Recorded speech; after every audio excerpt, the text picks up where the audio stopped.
my name is Kira Williams. I'm a mental health intern for Project GAME, which stands for Giving Adolescents Meaningful Experiences. Project GAME is important to me because I get to teach children about mental health and basically bring awareness to certain issues and topics that many people don't talk about. Hello everyone, my name is Kyrie Hicks. I'm a success coach for Project GAME. What Project GAME means for me is basically opportunity. The acronym GAME, Giving Adolescents Meaningful Experiences, basically speaks for itself. I love this role because I get a chance to work with the youth and give them resources and tools that they're maybe not accustomed to in their everyday life. My name is LaVon Wesley, and I'm the lead success coach of Project GAME. Project GAME is important to me because at one point in time, I was one of the individuals that are participating in our programs. And I know the importance of having mentorship and resources available to you. So I'm in the game. My name is Eric Yule. I am the Director of Continuing Education here at Penn State Greater Allegheny, where Project GAME is housed. Project GAME stands for Giving Adolescents Meaningful Experiences. I'm excited about the program because I was one of the original authors. So to see the program move from concept to reality and to see the lives that are being changed is life-changing for me. So we have an opportunity to be a part of something that's so special that affects the lives of so many. That's why Project GAME is special to me. I refuse to have a stale, fixed mindset and tendencies of needing to look smart. Instead, I choose to have a growth mindset, knowing my intelligence has no bounds. So I accept challenge and setback, for my persistence and effort will lift obstacles like weights. Strengthening my mental abilities, I have no bounds. The main objective for Project GAME is to disrupt the school-to-prison pipeline. We created this program because we want to have our kids start to develop a growth mindset. So we push into schools and assist across Allegheny County to teach many lessons on 3 major topics. Each one of these individual topics has a growth mindset foundation behind it. So we like to do a True Colors personality assessment, and then we also like to do a unit on mental health, and then of course another unit on growth mindset, in addition to professionalism and a few other units that we have. But those are our 3 foundational units, all centered around growth mindset. And with that being said, we are able to go ahead and give these individuals a true assessment of who they are, best ways to communicate with each other and other individuals, identify career paths, and also identify post-secondary and possibly other employment options as well if they don't choose to pursue a post-secondary education. In this way, this allows them to create a plan, something that we call an ISP, which Kyrie could go ahead and touch on. To add on that, just LaVon mentioned, with our initial group for Project GAME, we push into the buildings. We try to start them with an ISP. ISP is a short term for an individual success plan. Each individual boy or girl in our program is established one. When we first push in, the first thing we do is establish a True Colors assessment. A True Colors assessment is basically just us understanding each individual and finding better ways to communicate with them. Moving on from there, I like to establish SMART goals. So yeah, basically what SMART goals is we're establishing actionables, and we have to accomplish them in a timely manner. What I mean by actionables is we like to put steps in place to ensure that we accomplish the goals we want to get done. In addition to the SMART goals, we're able to establish career paths based off the True Colors assessment that we established with these individuals. Absolutely, Kyrie. So like he said, with those results from the True Colors personality assessment, we are able to identify what careers best match our kids' temperaments and their communication skills.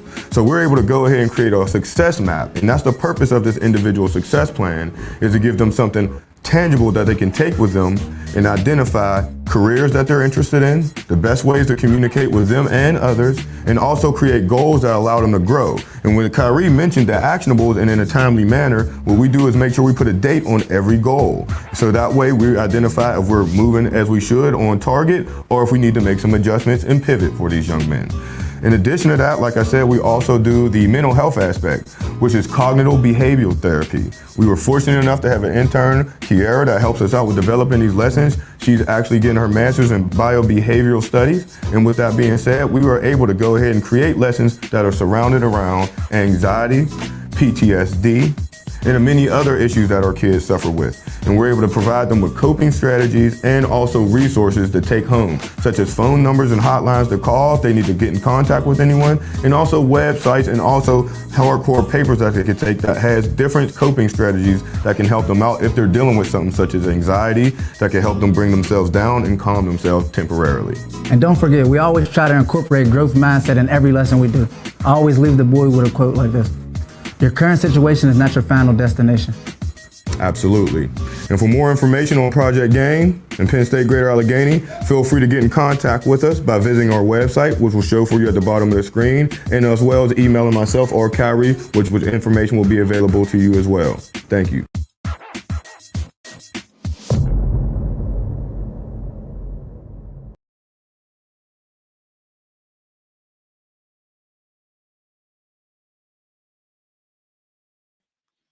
Welcome everybody to the first day of the symposium of what Black Pittsburgh, well actually what Pennsylvania needs to know about youth in the justice system. My name is Farooq Al-Saïd. I'm the fashionable one with all the flavor from One Hood Media. We're here with some amazing educators, amazing professionals, community leaders and mentors from across the state of Pennsylvania that's going to be joining us for the rest of the week, talking about different aspects of youth in the judicial system, juvenile justice, and how it pertains to our community.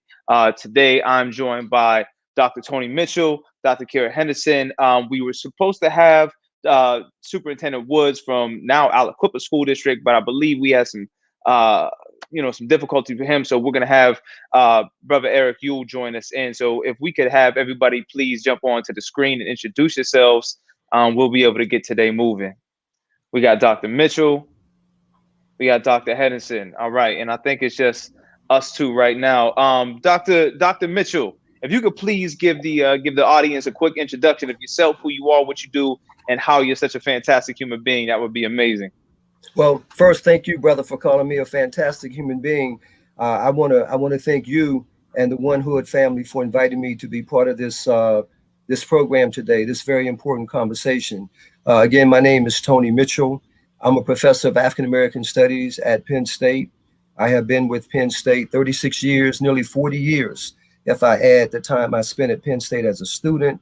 I'm also a member of the Equity Advisory Panel. The Equity Advisory Panel is a panel that was created in 2006 to address issues in a lawsuit that was filed in 1992 by the advocates for African American students in the Pittsburgh Public School District. Since then, over the past 14 years, as a member of the Equity Advisory Panel, I have been part of a 7-member community, excuse me, that has examined many of the issues that impact the school to prison pipeline. So I'm very happy to be here today and very excited about the conversation. Thank you very much. And our sister, Dr. Henderson, if you could please give yourself an introduction to let everybody know who you are. Good afternoon. Again, thank you, One Hood Media, for inviting me, as well as Penn State Project Game. I'm Kyra Henderson. I am the principal at Pittsburgh WOW K-5 in the Hill District. I'm also a lifelong Hill District resident, which I'm very proud of. I am a graduate of the Pittsburgh Public Schools. I've worked for the Pittsburgh Public Schools for approximately 20 years in roles from a paraprofessional to my current role as principal. I've worked in special education, regular education. I've worked around some policies with our district and the community. I'm a member of the Zone 2 Safety Committee and partner with varying organizations within the community. So I'm happy to be here today to talk with you all about juvenile justice and the Project Game program. Thank you for having me. Absolutely. I feel like ridiculously underqualified being here. I was a K-8 gym teacher for 7 years in a charter school system here. What's interesting about my foray into education is I have no formal training as an educator. I never went to university. I was actually one of the students that would have benefited from a project like this. I got into education really by happenstance and just really kind of finesse my way through the system. And my very unique skill set kind of just let me into these spaces. So being here with you two is really like, it's dope for me, slightly intimidating, which I won't really admit too often because on this platform I always come across very confident. But we're going to get into discussing some very issues, some very important issues as they pertain to the Black youth, but not only just in the Pittsburgh school system, but across Pennsylvania, as these issues aren't endemic to Allegheny County. We've been seeing a lot of statistics around recidivism, around the racial equity gap, around performance of African-American students, performance of students in non-English speaking environments. And all of this has kind of been like a microcosm within Pittsburgh. So I would like to say that the first question I would have, and I'm gonna let each one of you answer individually, Dr. Henderson will come to you first and then Dr. Mitchell, is what is the level of communication between services that support the youth in the system, and what ways can we strengthen the communication between service providers serving the youth in the system?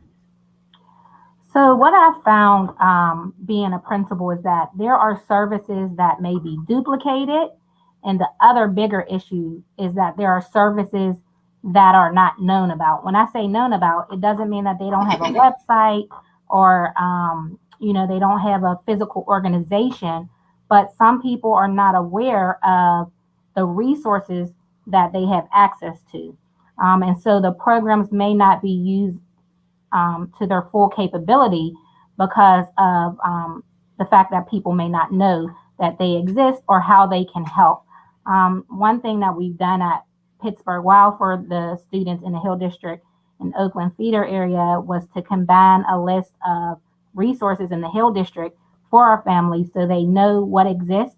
So you could look up something, say you needed help around food insecurity. You could look up in the handbook and find out who could assist you in the Hill District with something around a food pantry or additional food needs. So we saw that as a need. And I think that's one of the biggest obstacles that we may face, is that not being aware of what is actually available to support our students and our communities. That's a fantastic answer. Thank you. Dr. Mitchell. Yes, I concur with Dr. Henderson. Clearly, there is a problem that is a systemic problem. I can recall that in 1991, as part of a project, a community-based project inside of juvenile court called the Accountability-Based Project, that a researcher from another state did a quick scan survey of Allegheny County Children and Youth Services and found that most of the leading agencies that provide services to children, youth, and families did not communicate with each other. From that particular survey and analysis, those of us who were looking at these issues were able to conclude that these systemic issues end up costing Black families, African-American families, not only resources and opportunities to receive services, but also cost the taxpayers in areas of inefficient county system-wide operations. So I certainly concur with Dr. Henderson's analysis. There's too much duplication, and oftentimes the people, our children, our youth and families who need these services may not be receiving the information about what may be available to support them in a timely manner. You touched on something, and I'm going to come to Brother Eric Yule in a moment about the taxpayers' money as it pertains to what Black families are, losing out in the public school system. Eric, if you could do a quick introduction to yourself, welcome yourself into the panel, and I'm going to ask you the same questions I asked the other two panelists, and we'll keep it moving. You're muted, bro. My man, appreciate that. Good afternoon, everybody. My name is Eric Yule. I am the Director of Continuing Education at Penn State, Greater Allegheny. You might have saw me if you've been watching from the beginning in the intro. I helped develop Project Game, and I helped manage Project Game from this point. And I'm a pastor in the city of Duquesne and working in education for the last 11 years. And I concur with you, Farooq. I don't hold a candle to the other panelists on the panel, and I too am intimidated. But I believe we can hold our own together, brother. So let's work together. Absolutely. So the question I wanted to ask you was, the first one was, what's the level of communication between services that support the youth in the system, and how are the ways that service providers can communicate to youth in the system? So the level of communication, I feel like, is minimal on for several reasons. One of the main reasons, especially when you're working with nonprofits, is that they're not allowed to build in budget for marketing and extra things. So all of their dollars are programmed, and then you hire program staff, but you don't have anybody on the ground to be able to go out and tell people about these programs. So you lose. I actually worked with Dr. Henderson in the Hill District with a project called two projects. One was Caught Being Good, and one was the Hill District Education Council. And I was boots on the ground. And I think that's where we lose, is that we have all of these programs countywide and even locally where there's no boots on the ground, but you have great program staff. So you have this great resource and nobody to tell anybody about the resource. So then you leave that job to Dr. Henderson, who has to manage all the teachers in her building, all the students in her building, to now be able to manage all of these resources and get those out to the students. And that's where we lose, is that I think I heard her say it, the resources are there, but we just don't have the ability to let everybody know about them and to be able to get it into the minds and the hearts of the people who need to use that service. Absolutely. Now, there's one thing, we're talking about resources and we're talking about finances and opportunities looped into the school system. People don't really think that, public education is a business, and it's a very important business that, across the state siphons a lot of money from a lot of different directions. In historically underrepresented and resource communities, specifically in Black and Brown communities, we have an overabundance of students that get what we used to call alphabet soup, misdiagnosed with IEPs and throwing letters at students and everything like that. But there's also a huge, an excessively wide margin of disparity for counselors and mental health providers in the state of Pennsylvania. I believe the ratio is there's one counselor for every 375 students across the state of Pennsylvania. How does this affect not only the way we strategize and assist our students, but with the overabundance of school resource officers, police in schools? How does this make our school environments operate in not only just Pittsburgh, just Black Pennsylvania in general? Anybody could take that at the beginning. Well, I'll start first. I think it creates a deficit. I think it creates a deficit in terms of what type of support and services Black children, youth, and families need. On the EAP, we have been very, very clear about our analysis that in the Pittsburgh public schools, for example, there's a disproportionate population of students who are placed in programs and receiving services that are tracking them toward less than optimal achievement. There's also a disproportionate number of students who are suspended and expelled. We also see a disproportionate number of African-American students who are placed in advanced and gifted placement courses and programs. So when you start to look at these types of disparities, there's a need for a greater presence of culturally competent counselors. There's also a greater need for training of teachers who have these students in their classrooms and are not as effective as the Project Game staff and community is. And let me send a shout out to Project Game and Brother Eric. Two of those students are my former students. So I'm very, very happy to see that they're continuing to grow and develop and contribute. But clearly, there's a need for professional accountability and leadership. And as Dr. Henderson can speak to, she is an instructional leader. And I'm sure in her building, she sets expectations for what every teacher must care about and what every teacher is expected to do for all children. So I think clearly in the current system and structures, it's creating a deficit in terms of the types of supports that our children are receiving. I'll jump in as well. And I think one of the challenges for me, Brother Farooq, is that we leave principals and administrators to be creative. And they have to go out and find people that are round pegs and fit them into square holes, because there are holes in the budget that don't allow for them to hire somebody to do what needs to be done. So i.e., we find somebody like yourself who's very physically fit and very physically astute mentally, but also you bring something else to the table, right? So we fill two holes with this one quote unquote teacher who's a gym teacher, right? But you do so much more. I'll give you credit. My son had you. And, you're one of the most impactful teachers that he's ever had. And it wasn't because you taught him how to do push-ups, sit-ups, or anything like that. It was what you brought to the table and, what you taught him as a man in that space. So, I think that's the bigger challenge for us, is to be able now to speak to those decision makers and say, we don't need, this is what we need. Give us the money for what we need versus for what you think we need. Because you have a Dr. Henderson who's in the classroom every day seeing what's necessary, but the powers that be won't give her what she needs to be able to do what she needs to do to move the needle. So that becomes that's where I see the disparity with that is that, we have creative educators like herself who will go out and find people to do some of those things that they need to do under a whole nother title. But that's her creativity, but that's a deficit for us as a community to have to do that, because now we're missing something else. First off, thank you for that. And Dr. Henderson, you got a very unique take on this because, like you said, you came from a para all the way up to a principal. So you really went all the way up the ranking system. How does this exactly, relate to you, and what's your strategy around it? So I think that Dr. Mitchell and Brother Yule are reading my mind, because I'm shaking my head and I'm in agreement. But the expectation is not just for my teachers. So we do have what you guys call a resource officer or a security guard at Pittsburgh Wow. However, all staff that come into this building have an expectation of excellence with my children. They're my children. They can be your children too, but they're my children. And so they must be treated as such.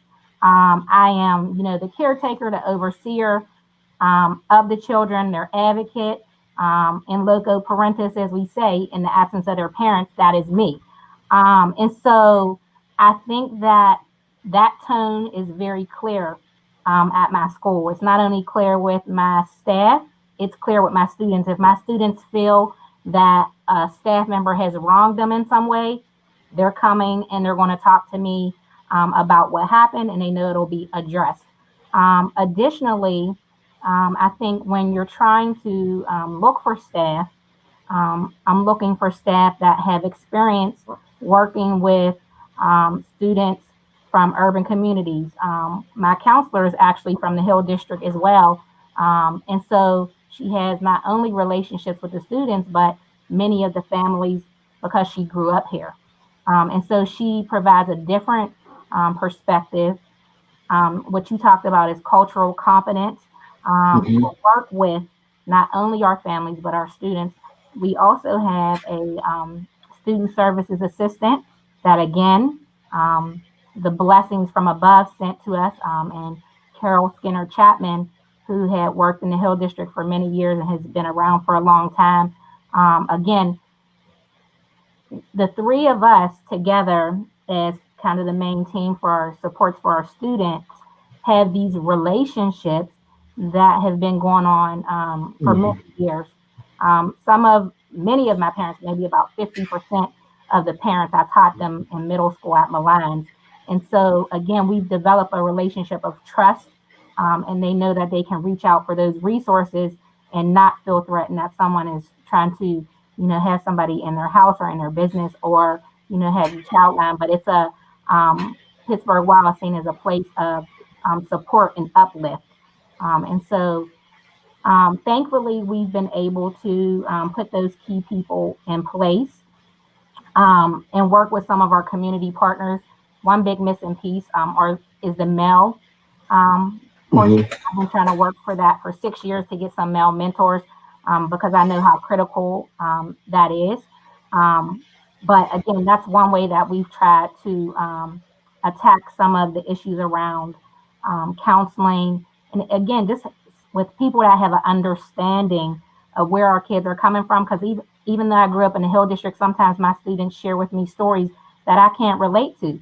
And we have to acknowledge that their experience may be different, and that we might need to, get out of our comfort zone in order to support them and their families.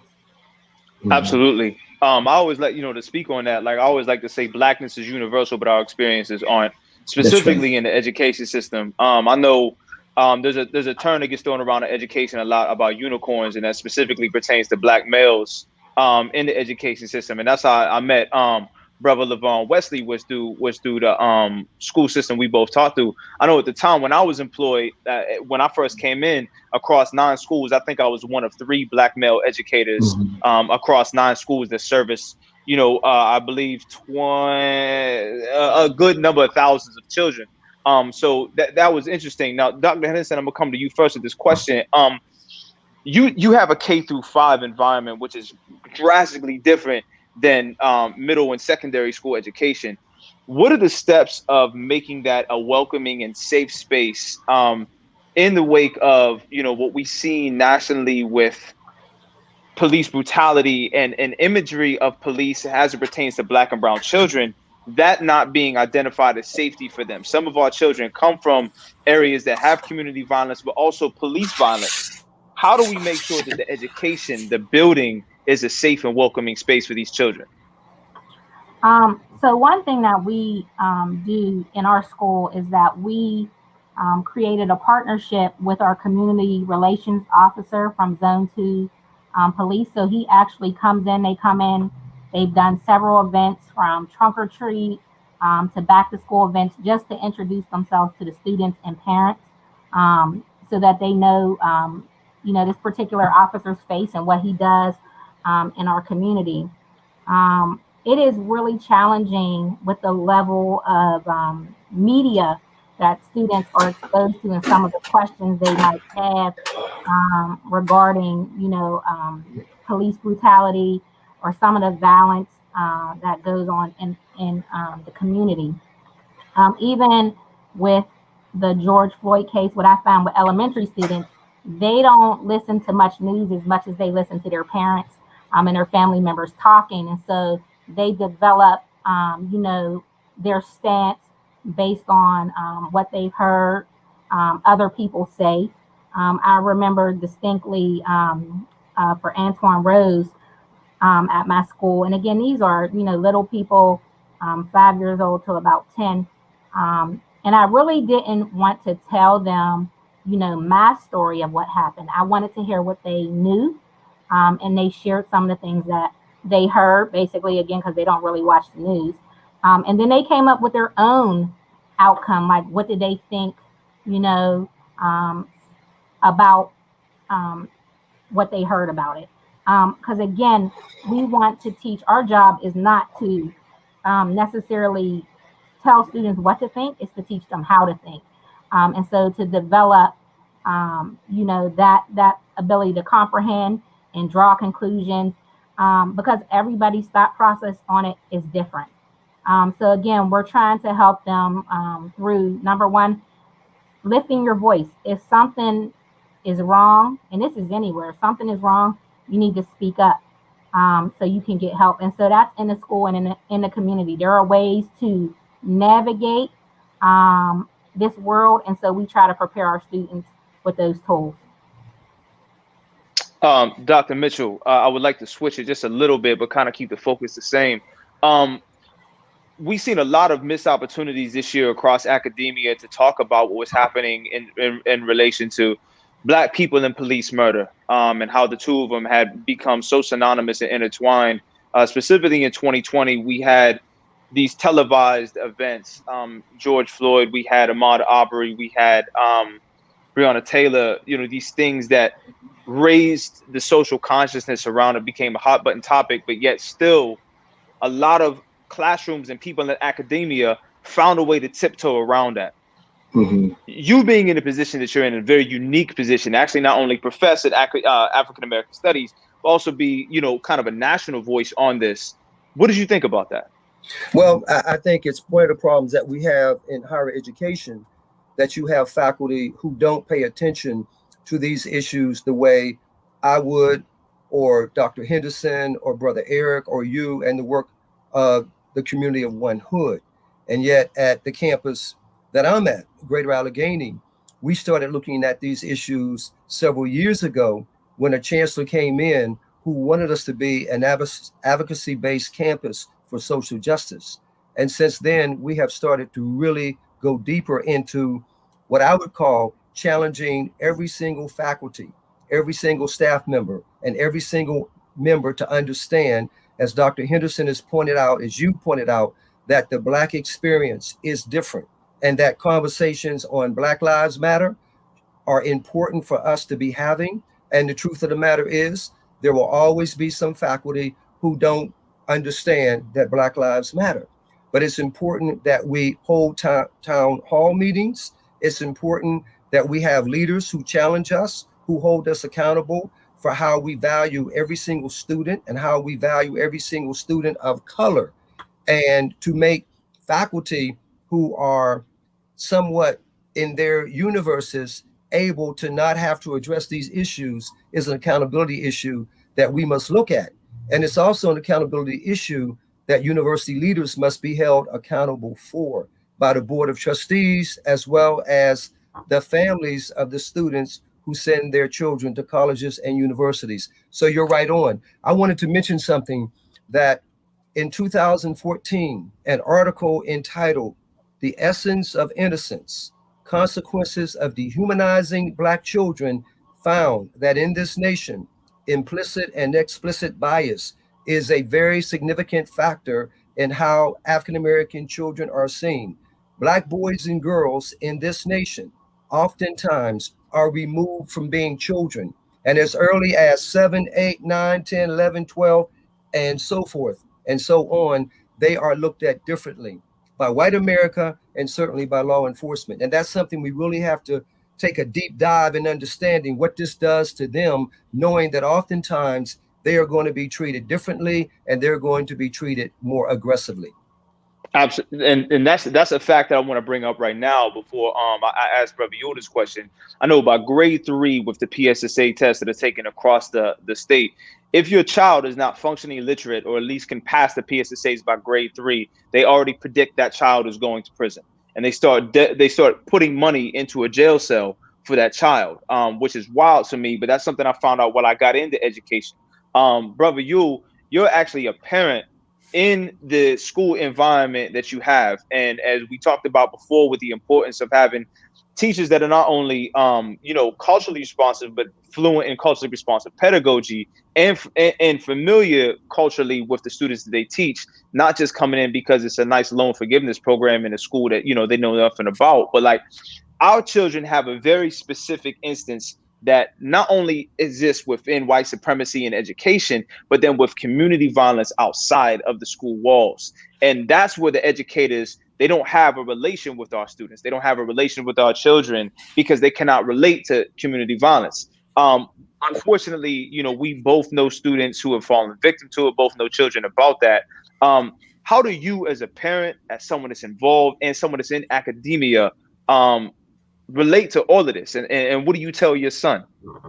Well, it's 4 sons.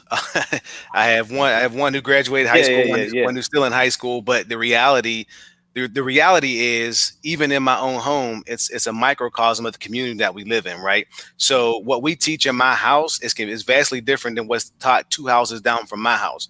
So when it affected my children for the first time, I'll never forget.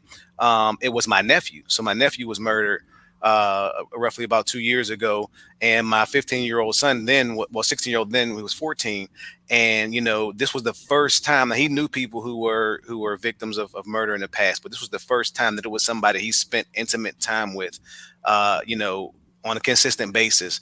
And 2 years later, he is still dealing with that challenge, right?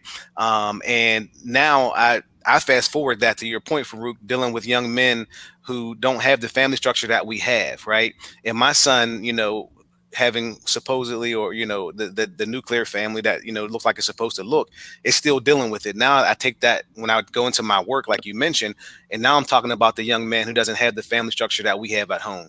And he's also involved in the system in the SIS, right? Just an example, today we had a young man who's been in the system for 3 years, has been clean off of drugs for 3 years. He he came in and had one occurrence with alcohol, and it's a blemish on his record. But he noted that my friend was murdered, and I ended up getting drunk. and that's being noted as a blemish versus him being self-medicating, right? So back to your point of them not having the understanding of what our children are challenged with and deal with every day, I don't look at that as a blemish. I look at him as self-medicating, right? So now my response is, I need to get you some mental help, right? Because at this point, you know, you found the best way you could with the resources that you had at your fingertips to deal with your challenge that you were dealing with. Now my position is, let me help you figure out another way. So the next time, if this happens again, unfortunately, you have other resources that are available to you. So I do that same thing with my sons. One of the things I know, my father passed away when I was 12. And I think divinely he knew that he wasn't going to be here by the time I was a young man. So my father had some very serious conversations with me when I was very young. And I now moved that tradition on with my sons. You know, as much as I want to keep them innocent, the world that we live in is not innocent, you know, so I can't, you know, I would be doing a disservice for them not to know. So at home, I have very real conversations with my sons, but also take that knowledge base that I learned with my children and I apply that to the young men that I work with. But I also have to be at hyper speed because these young men don't have the family structure that my children have at home. So that it's a big challenge every day for me, brother Farooq, to begin to juggle all of these things. Because now just let me let you know a little secret. I'm 43 years old. By the time I was 40, I had lost 40 of my homies and we had lost 3 of our kids that I grew up with. So, you know, I myself am still dealing with the trauma. The trauma doesn't stop. Kira Dr. Henderson is still dealing with that trauma of students. And then, you know, her friends, Dr. Tony has been mentoring for a long time, you know, so we all are still dealing with the challenges of the things that our children face. So at this point, that's kind of how I handle that challenge with my sons, if that answers your question. Yeah, no, absolutely. I want to take a minute out just to kind of talk on that. I was just speaking to some youth in Presley Ridge today about that same thing. But I spent most of my senior year of high school in jail. I got arrested for attempted murder, and I had teachers that would make jokes about, like, you know, how long I was going to last before I went back to jail and if I was going to graduate or whatnot. But when I was 14, a friend of mine had shot a police officer. When I was 14, we were in class together. So, you know, we were the same age. And then by the time I was 20, 18 of my friends had been murdered. So even, you know, so I was dealing with a lot of trauma in school and lashing out in a lot of different ways that I didn't really have the words to articulate for. And I went through city and suburban schools. So in these suburban schools, I didn't really have anybody that looked like me that I was able to, talk to, or even start to process what mental health was at this time. And this is back in the early 2000s. So we weren't even really discussing these things that would be considered now as PTSD, that would consider to be trauma, that would, or survivor's remorse at such a young age, because these are like warlike conditions that we have in a lot of these, a lot of our communities that replicate that of demilitarized zones across the undeveloped world, so to speak. With that being said, we have a lot of students that go in and out of different type of custody, different type of group homes, sometimes even incarceration. What is it as educators that needs to be done in order to reduce recidivism? How can we continue to make that education space not only welcoming, understanding, but truly reforming? What are the first steps in taking that? I'm gonna come to Dr. Mitchell first about that. Wow, thank you for coming to me first on that, because that is a very important question. I think what we have to do in terms of how we even approach the language of referring to individuals as ex-offenders, ex-inmates. So until we're able to reassess how we even approach a conversation about what it means to say that this person has a history of being incarcerated, this person came through a juvenile court system or came through the prison system. So I think until we're able to decolonize the way we think about using terminology that has become part of white supremacist ideology, that is going to be very difficult for us to see individuals in our own families and communities who have these experiences, because there's a host of precursors that have happened in their lives at the family level, at the neighborhood level, but also at the societal level that we may not fully understand or comprehend. So I think we really have to look at not only the language of what some people say, reform. I don't think it's the word. I think we have to talk about transforming systems. We have to think about how we even approach understanding the resources that need to be created and delivered to institutions in our communities that can provide solutions to individuals who have these experiences. So I think we really have to grapple with the language that we use, the terminology that we use, but there has to be greater advocacy at the civic level, at the national leadership level for system-wide transformation. And that'll look entirely different than what we're talking about today, which is why I really want to commend Brother Eric and Dr. Henderson for what they're doing. The idea of the growth mindset is something that is transformational.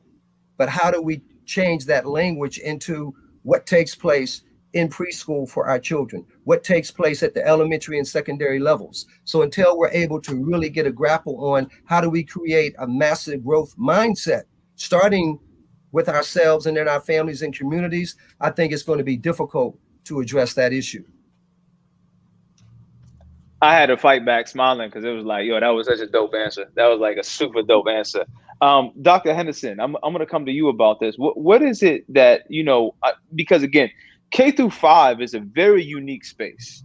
And I think that a lot of people that aren't familiar with education don't really know how difficult of a space that is, not only occupationally, but in the formative years of students and biochemistry. We're talking about linguistically. We're talking about these different learning processes that are being developed. These children are literally sponges at this point. And in what ways within the walls that you govern, that's where I want to put it, the walls that you govern, is it to be transformed to help these students that are coming in and out of these crises and problems and issues? So first of all, it's really interesting. Pre-COVID, our school focused on growth mindset. So the Pittsburgh Public Schools administers a survey to students, and it's basically to find out, about student efficacy, how safe they feel in their school. Do they have someone that they can depend on in school, at home? So it gives an overall picture of how that student individually feels in grades 3 to 5. However, the growth mindset lessons that we did with our students range from pre-K. We're actually a pre-K to 5, but we did it with all students. Number one, because we want them to know, I always give them the example of how I'm a stronger literacy student in math. I can do the math. It might take me a little longer, but literacy comes more naturally to me. But again, it's something that we work at and we're not stuck. We can get better. We can make changes. In that, not only academically, but in behaviors. And so, we want to teach them to problem solve and to figure out a better way to handle some of their challenges that they may face in school. And the goal is that they will take some of the skills that we're teaching them and take them into middle school and in their community when they need to deal with some of the more pressing issues, about what do I do when, my cousin or somebody was murdered, or, there was just a shooting outside my house. How do I feel comfortable to walk to school? What do I do? Who should I call? So we're trying to prepare them not only with the academic toolkit, but behavioral, social, and mental health. Really trying to talk to the parents about the mental health needs. I think this has been a big push for us. And some of our parents have been murdered, some family members. And so encouraging, our families to get help through the Center for Victims, to get some counseling. Sometimes the parents, and I know my son's father was a victim of a violent crime. I didn't go to counseling, and my son didn't seem like he needed to go to counseling, but it hit in 9th grade when it was Bring Your Father to School Day, and it really showed up. So I needed to be aware, that he did need counseling. Maybe I didn't need it, but he needed it. And so, making sure that parents are aware of that resource. We actually have a staff member that went through it with her family, and she actually will talk to parents because sometimes they're a little unsettled about going and talking to people or in groups about their experience. But making sure that, our students and our families know that there are resources available, and again, preparing them with those toolkits to assist when problems do arise. That's deep. I wanted to go one way with that, but now I'm going to go a different question because you just sparked something. I remember when I was still in education, we would do muffins for moms and then donuts for dads, right? And muffins for moms would be like, the parking lot would be full, everybody be queued up down the line. Every mom ever was there, it'd be like 500-600 moms. And unfortunately, we would do donuts for dads. We wouldn't necessarily have that same turnout for one reason or another. And I know within a lot of the white contemporaries in the school, there will always be the same stereotype. It's just a baby mom and a baby dad. It's not a nuclear family or things like that. And then we wouldn't really take a time to process that the white supremacist structure, the school to prison pipeline, just the prison industrial complex, these public health crises that are a pandemic within the Black community, taking fathers away from the homes, taking fathers away from students, these violent crimes, community violence, all these things are public safety and public health issues that don't get given the same grace as it does if it would be in another community. And this question now I want to start with Brother Yule, and then I'm going to come to you, Dr. Henderson, and you, Dr. Mitchell. Within Black educators, Black men specifically in the school system, you tend to see them in a security role, a peripheral role, or something that comes in that's just like, oh, well, the black man is the big scary guy in the school that you're going to get sent to whenever there's discipline problems. What is the way that we can transform that and we can revisualize and actually rehumanize the Black male role model in these school systems and not just having them as that man? You get me, right? Because they would always try to do that with my students. I'm like, nah, you're going to get this love. Like, I'm gonna love all my students. You're gonna get hugs, you're gonna get everything. I might put a little bass in my voice, but you can still get this love. You get me, right? So, right. Brother Yule, build on that real quick. So I think what we have to do is get away from just being principals and get away from just pushing us into that space, right? So I think it starts before right now. That means we have to begin to encourage our young men to be English teachers and to be math teachers and to be science teachers and to cultivate them through that process. Because I found, one of my best friends went to Duquesne University for education, came out rearing and ready to teach in public school, couldn't pass the PA exam. Ended up in Baltimore teaching in Baltimore city schools, which is 10 times rougher than Pittsburgh public schools if we keep it 100. And now he is a finance manager for one of the biggest dealerships in North Carolina, completely out of education.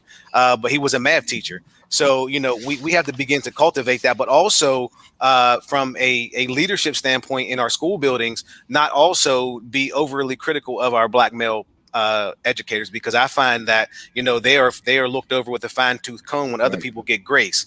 And I think that becomes a challenge, is that we're expecting you, and it starts in first and second grade, we're expecting you not to be as good as your counterparts.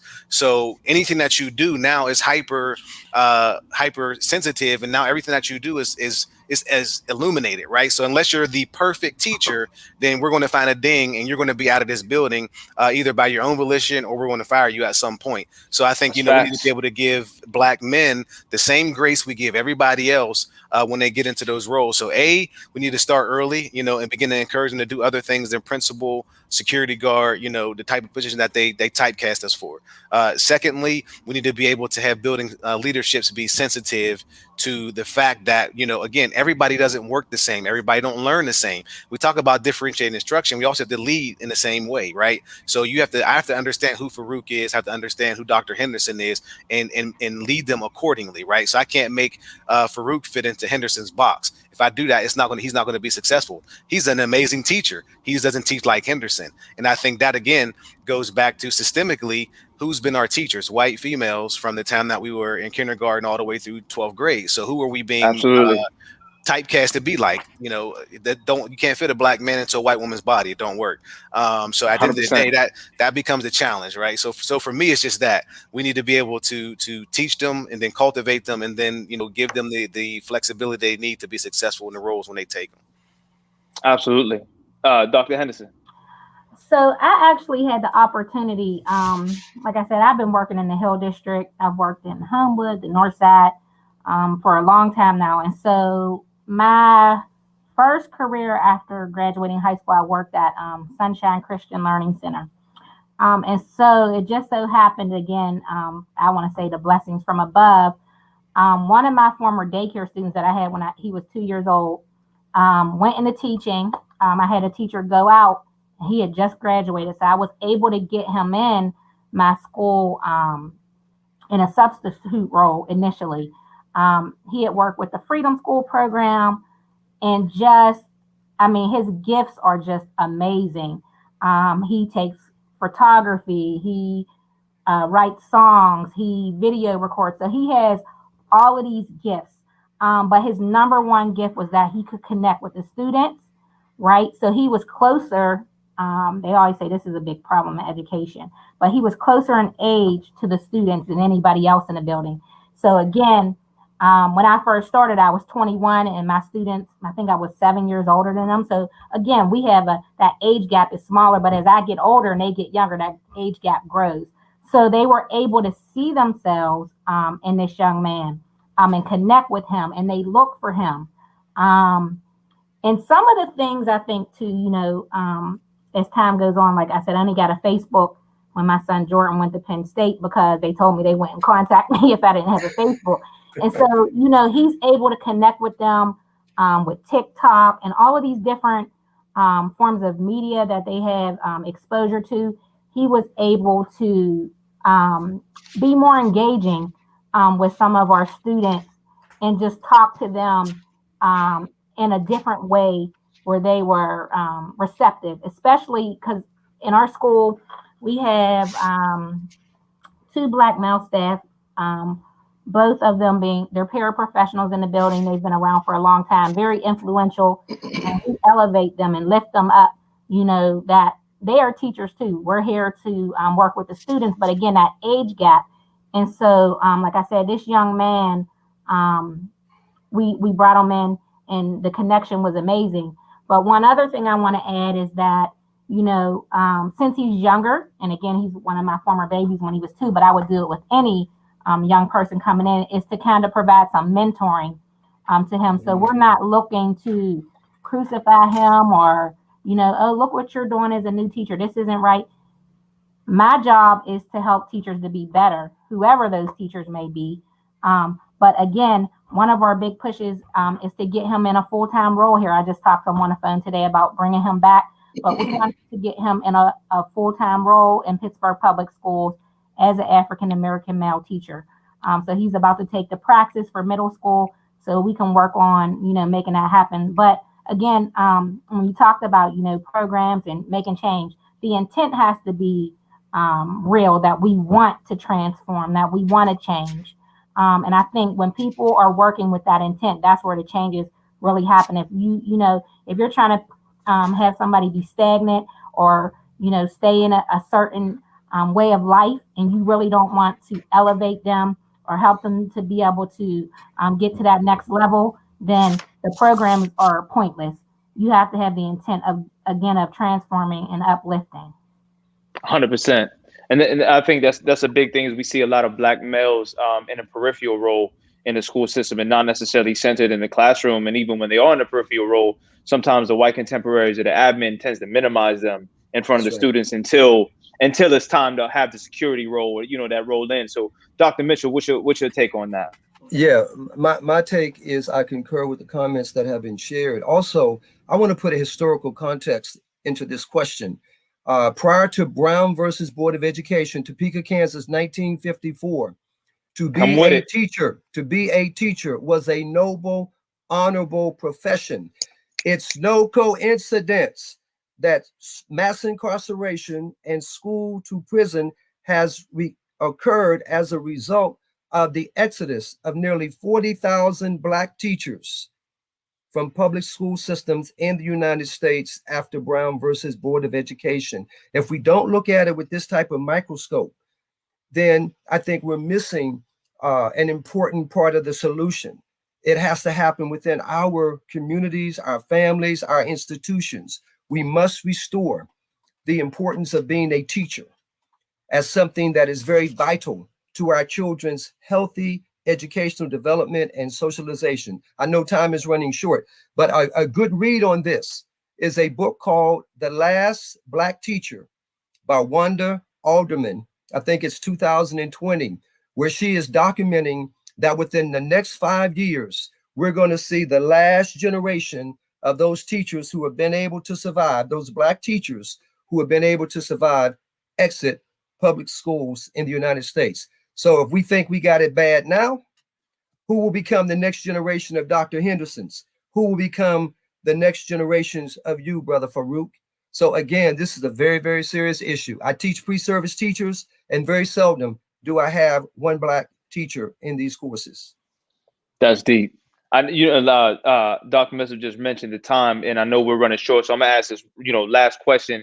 I'm gonna throw it up as a free for all, and just try to, keep your answers short for time. But the thing I got to talk about is the racial achievement gap in Pittsburgh public schools that made national news, made national attention in the light of everything else that happened in Pittsburgh. How do we even begin to assault this and really develop this and cultivate our students appropriately? I'll go first because I'll be brief. There is no way, and I'll leave it briefly just like this. The systems that we work within are doing exactly what they're designed to do. I don't believe the system is designed to close the gap as it is right now. So unless we're willing to dismantle it and rebuild it, it's never going to close.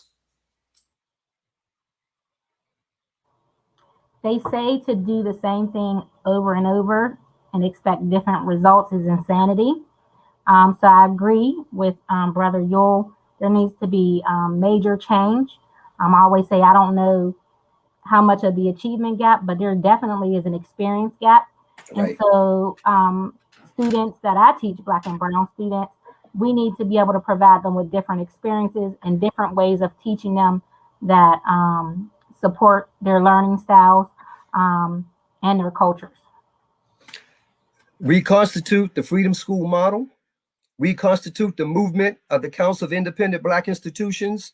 Reconstitute positive education that came out of the post-civil rights era. And all of us, with the exception probably of Dr. Henderson, and I'm gonna date myself, but we must take control of the education of our children. Man, if we're gonna end it, that's the way to end it. Jeez, that was super dope. I gotta lodge up everybody in here just like for sharing space and coming through and bringing the knowledge that you lot brought.